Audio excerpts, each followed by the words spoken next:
Здравствуйте, мои дорогие! Добро пожаловать ко мне на кухню! Сегодня готовим торт эскимо. Название говорит само за себя.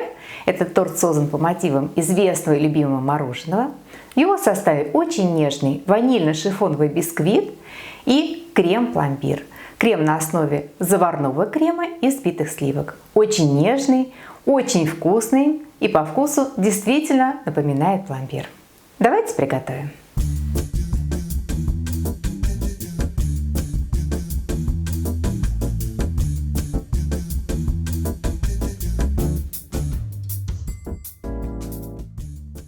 Для ванильно-шифонового бисквита нам понадобится 4 яйца, из них нам понадобится 4 белка и 2 желтка, 130 грамм муки, 100 грамм сахара, 90 грамм молока, 50 грамм растительного масла, 5 грамм разрыхлителя для теста, пакетик ванильного сахара, пакетик 10 грамм.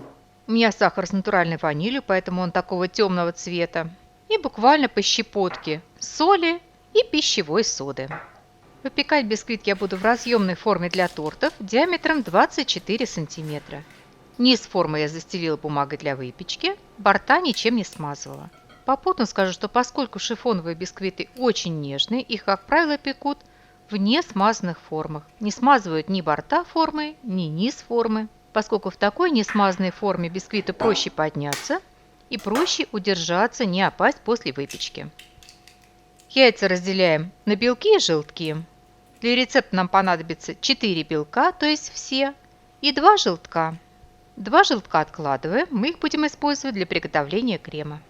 Молоко нагреваем до теплого. Муку смешиваем с содой и разрыхлителем. Смешиваем как можно тщательнее, чтобы бисквит поднимался равномерно. От всего необходимого по рецепту сахара откладываем примерно столовую ложку. С этим сахаром мы будем взбивать белки. Хорошо взбиваем желтки, пока без сахара. Затем постепенно добавляем сахар и взбиваем до светлой воздушной массы. Постепенно добавляем растительное масло, ванильный сахар, теплое молоко и в последнюю очередь вмешиваем в тесто муку с разрыхлителем.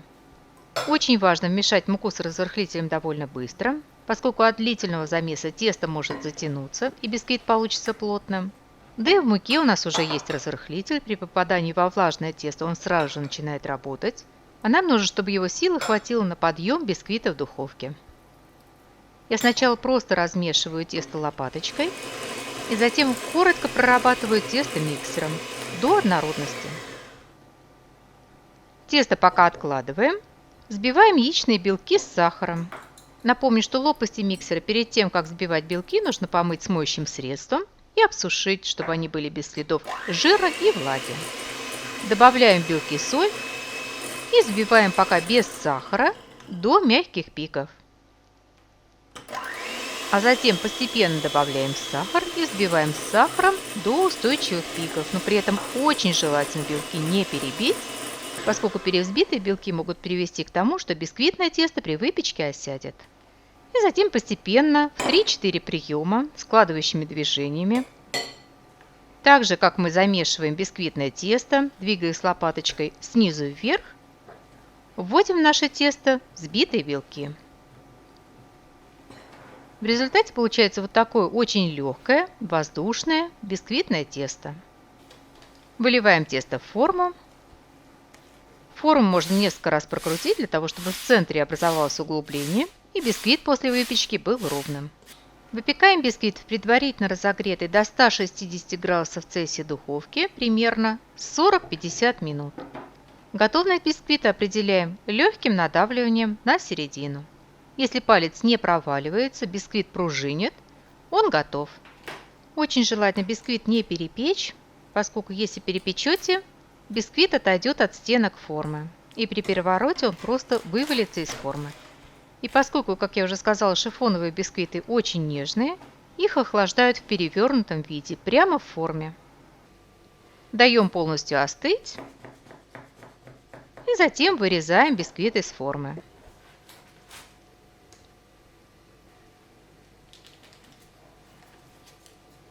Вот такой он получается легкий, воздушный и довольно высокий.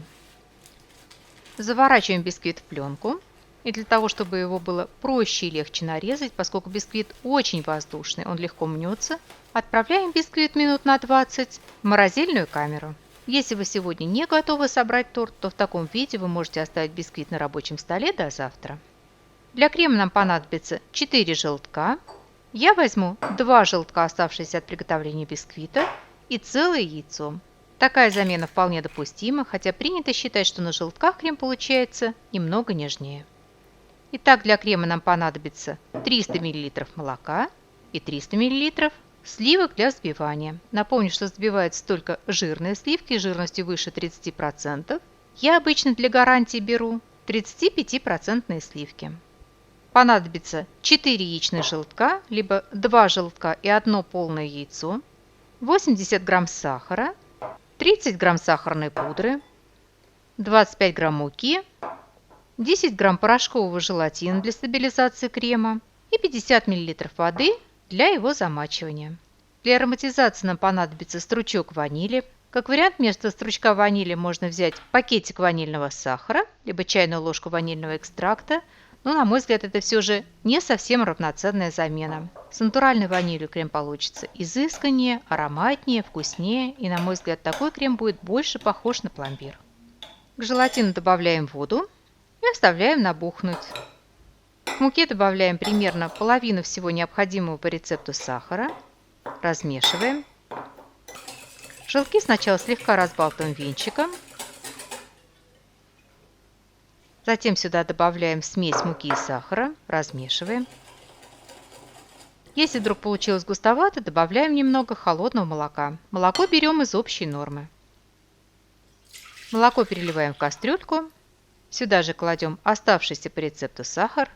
Стручок разрезаем вдоль пополам и кладем молоко семена ванили. Сюда же кладем и сам стручок. Ставим на плиту и нагреваем до очень горячего, но не кипятим. И при этом, конечно же, следим, чтобы полностью разошелся сахар. Откладываем стручок ванили, он нам больше не понадобится. В горячее молоко постепенно добавляем разболтанные желтки. Желательно вливать молоко тонкой струйкой при постоянном размешивании, но у меня очень скользкий стол, поэтому я буду вливать порциями. Молочно-яичную смесь возвращаем в кастрюльку и идем к плите уваривать. Варим на быстром огне при постоянном перемешивании.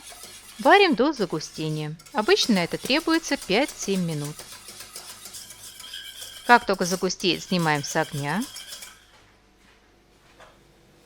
Линия, оставленная на тыльной стороне ложки, не стекается, значит, наш крем достаточно густой. Сразу же переливаем крем в отдельную емкость, накрываем, чтобы сверху не образовывалась корочка. Пленку кладем прямо на поверхность крема. И в таком виде оставляем заварной крем остыть до комнатной температуры. Из морозильной камеры достаем бисквит и разрезаем вдоль пополам. Бисквит пока откладываем. И закончим приготовление крема. Заварной крем остыл, он должен быть либо комнатной температуры, либо немного теплый. Набухший желатин очень аккуратно нагреваем, чтобы он полностью разошелся. Вливаем желатиновый раствор в заварной крем и размешиваем, можно при помощи миксера. Достаем из холодильника сливки. Чтобы сливки легко взбились, они должны быть жирными и очень холодными. Поэтому до того момента, когда вы начнете взбивать, сливки и емкость, в которой вы будете взбивать сливки, должны быть в холодильнике. И взбиваем. Взбиваем на средних оборотах миксера, постепенно добавляем сахарную пудру. И здесь очень важно сливки не перебить. Взбитые сливки должны хорошо держать форму, но при этом остаться мягкими. Очень аккуратно, но быстро смешиваем заварную основу и взбитые сливки. И наш крем готов. Крем получается действительно очень вкусным и очень напоминает по вкусу ванильное мороженое. Собирать торт мы будем в форме. Желательно для этого использовать форму чуть большего размера, чем ту, которую вы использовали для выпечки бисквита. Выливаем крем-пломбир и сверху выкладываем второй корж.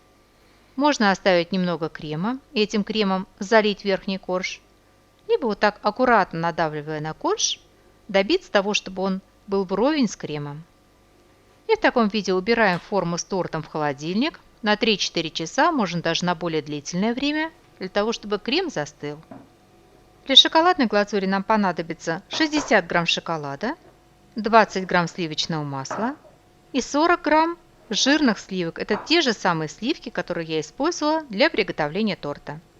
В шоколад добавляем масло, вливаем жирные сливки.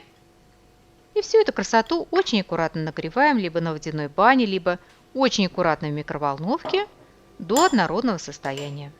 В результате получается вот такая не густая глазурь. Достаем из холодильника торт, выливаем сверху глазурь и распределяем.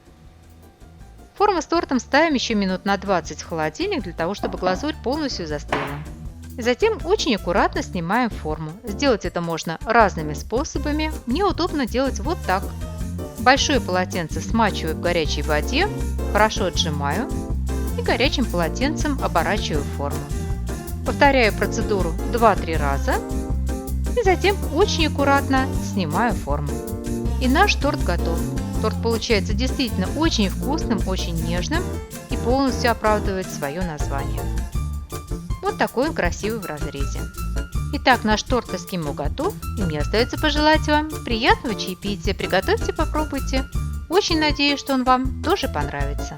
Спасибо, что были со мной, смотрели видео, и всего вам самого-самого доброго. До новых встреч, до новых видео.